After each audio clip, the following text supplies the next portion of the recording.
Hello and welcome. I'm Laura Bithell, Senior Commercial Content Editor at Raconteur. In this video, we're exploring how CFOs can unlock more value from their defined benefit pension schemes and why now is a good time to start rethinking their strategic role. I'm joined by Karen Parker, a partner at Isio, to discuss where finance leaders might be missing opportunities and the practical steps they can take to prepare their schemes for action. Thanks so much for joining me, Karen. So defined benefit pension schemes are often viewed as a bit of a legacy burden. Why is that? Defined benefit DB pension schemes have just been a constant headache for companies in the past. So they've been a constant draw on cash resources, they've been an obstacle to corporate activity, and to be honest, they've just been this kind of constant source of bad news. So I think there's a lot of history there. But now the tides have changed a bit. So now we're finding ourselves in a world where a lot of pension schemes are now in surplus, but I think there's still a lot of legacy feeling around the problems that these schemes have caused in the past. Yeah, and you touched on kind of the tides having changed there. Where do CFOs, often miss opportunities when managing their schemes? So I think now we've moved into this slightly different world of surplus. I think it's probably fair to say that some CFOs are taking a breath and perhaps thinking, okay, that's good, I don't have to deal with that so much anymore, and leaving the trustees of the pension scheme to it to manage a scheme that's in surplus. What that probably means is that they're not as engaged as they could be in thinking around, well, actually, is there real value now in that pension scheme that could be of benefit to the business or benefit to, members, employees that they could be looking at? Yeah. And in terms of kind of extracting surplus from DB schemes, what mechanisms are available to CFOs? And I guess how can that be done in a way that benefits the business and its members? So historically, most schemes have just used, where there's been surplus, they've used that to secure the benefits with an insurer. And I think that will continue to definitely to some extent. And to be honest, buyouts insurance has never been more affordable than it is now. So I think the regulator was saying over half of schemes are now fully funded on that basis. So what's a more evolving area is other uses of surplus. And what you might be able to do there. And we're already seeing a few schemes start to take steps in that direction. So some schemes are using defined benefit surplus to fund DC contributions, defined contribution. So there you have sort of this surplus being used for the benefit of the existing workforce, but without having to cause extra cost to the business. The other potential area of using surplus is releasing surplus back to the employer, back to the business.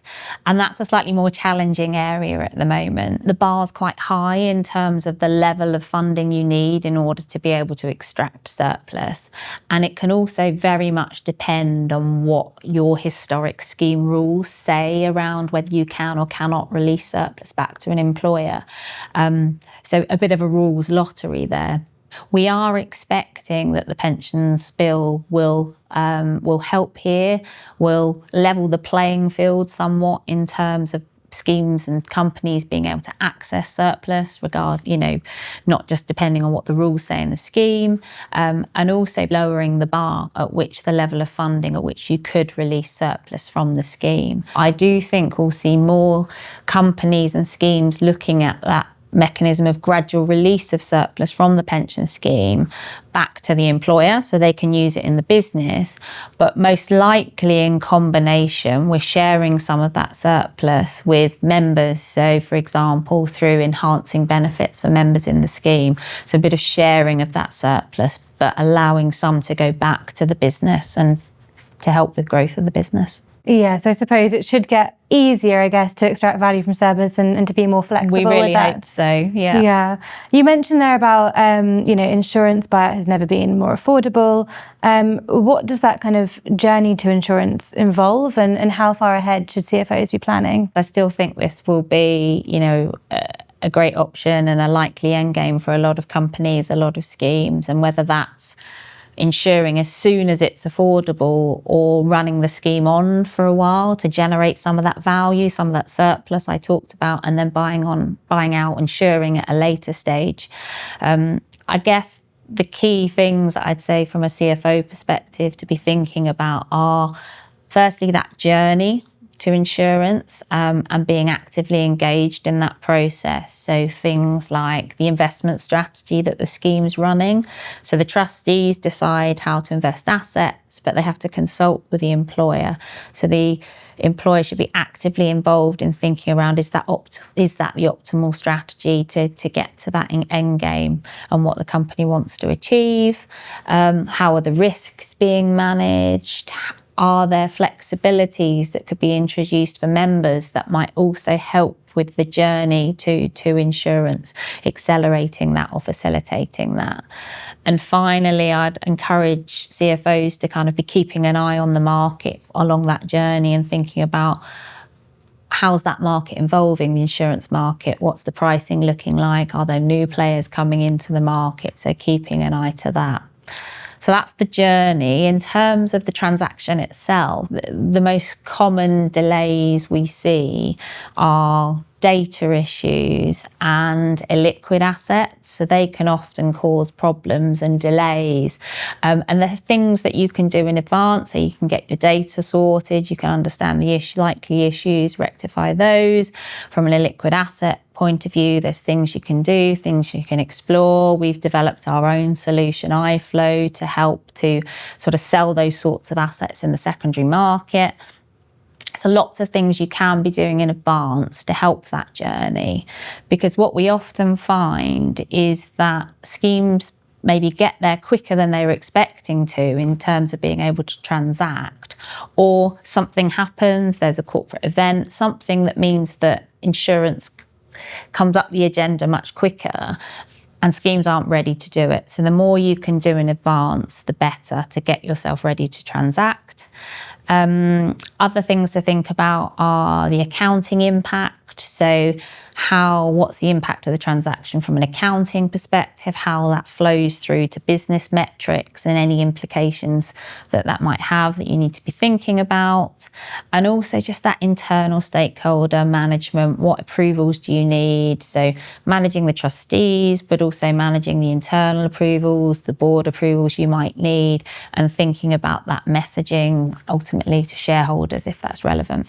I guess another strategy that can really help is consolidation.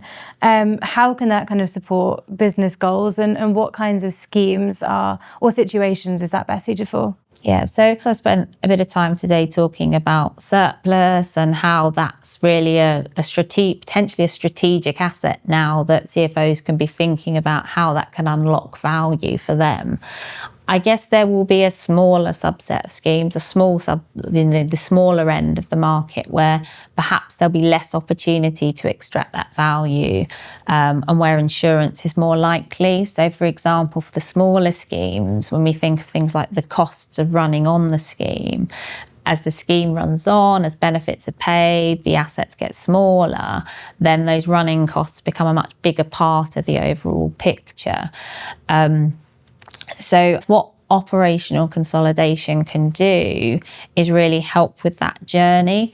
And what you're effectively looking to do here is to improve the efficiency of the operations of the scheme, reduce those running costs of the scheme. And what that means is that you can potentially get to that end goal sooner, or you might be able to run on for a bit longer and generate some of that value that I've been talking about. So we've got our own consolidation vehicles, and we're definitely seeing a lot of schemes and companies coming in to those consolidation vehicles to really help with that journey to an end goal. That feels like a good place to sort of wrap up and summarise, but a few things there for CFOs to think about practically. Thank you so much for joining me, Karen. No problem. Thank you, Laura.